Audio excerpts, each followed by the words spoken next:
kembali lagi bersama saya Fitria Herawati dari Prodi Pendidikan Bahasa Indonesia, Fakultas Keguruan dan Ilmu Pendidikan Universitas Bengkulu. Nah, pada kesempatan kali ini kita akan membahas materi mengenai manajemen kurikulum. Kali ini kita akan membahas konsep dasar manajemen kurikulum.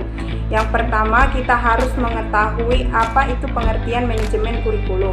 Manajemen kurikulum merupakan sistem pengelolaan atau penataan terhadap kurikulum secara kooperatif, komprehensif, dan sistematik yang dijadikan acuan oleh lembaga pendidikan dalam rangka mewujudkan ketercapaian tujuan kurikulum atau tujuan pendidikan.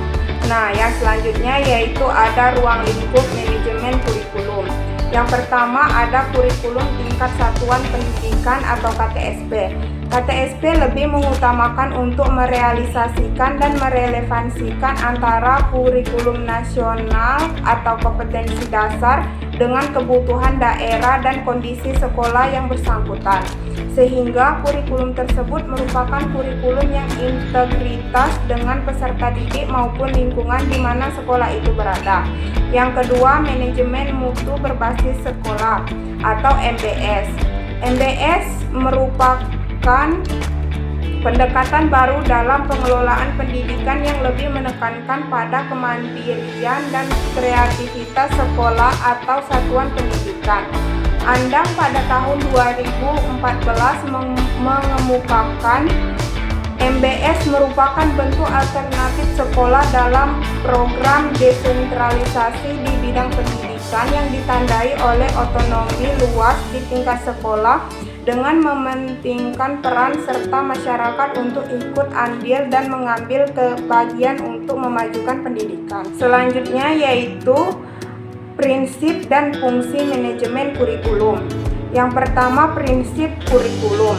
Menurut Sanjaya pada tahun 2009, agar kurikulum dapat berfungsi sebagai pedoman, maka ada sejumlah prinsip dalam proses pengembangannya, yaitu sebagai berikut.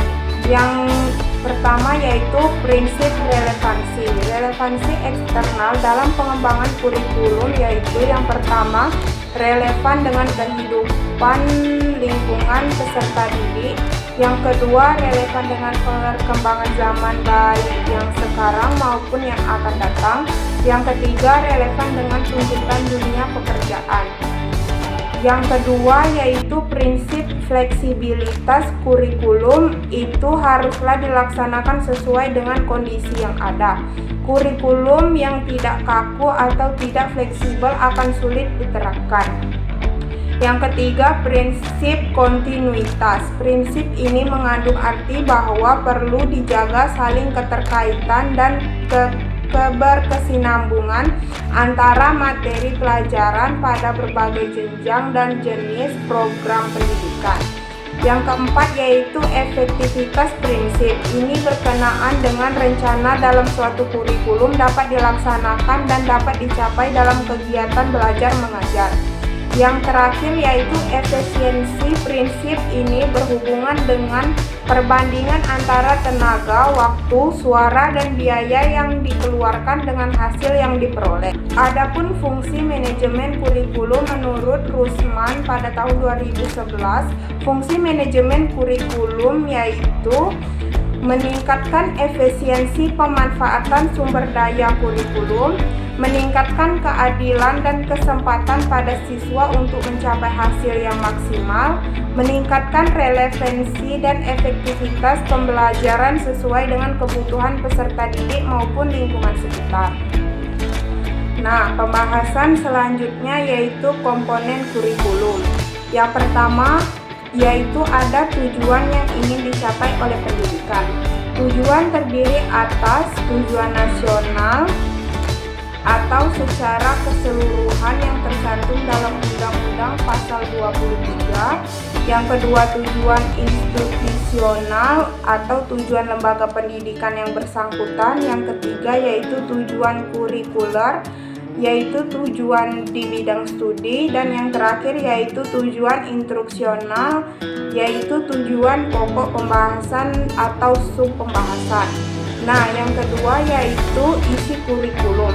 isi kurikulum menyangkut semua aspek baik yang berhubungan dengan pengetahuan maupun materi pelajaran yang biasanya tergambar pada isi setiap mata pelajaran yang diberikan maupun aktivitas dan kegiatan siswa. Yang ketiga yaitu ada metode atau strategi pembelajaran. Strategi berkaitan dengan upaya yang harus dilakukan dalam rangka mencapai tujuan. Yang terakhir yaitu ada evaluasi atau penilaian. Dalam konteks kurikulum, evaluasi dapat berfungsi untuk mengetahui apakah tujuan yang telah ditetapkan telah tercapai atau belum, serta apakah kurikulum membutuhkan perbaikan atau tidak. Nah, materi yang terakhir yaitu evaluasi kurikulum.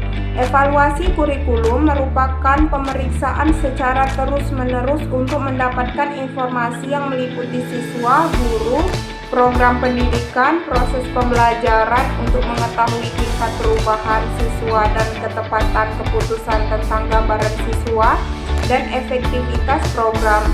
Yang dievaluasi yaitu yang pertama proses analisis kebutuhan dan kelayakan, yang kedua proses perencanaan dan pengembangan, yang ketiga proses implementasi pelaksanaan, yang keempat proses evaluasi kurikulum, dan yang terakhir yaitu proses perbaikan kurikulum. Nah, itu saja pembahasan mengenai manajemen kurikulum. Thank you guys, bye bye.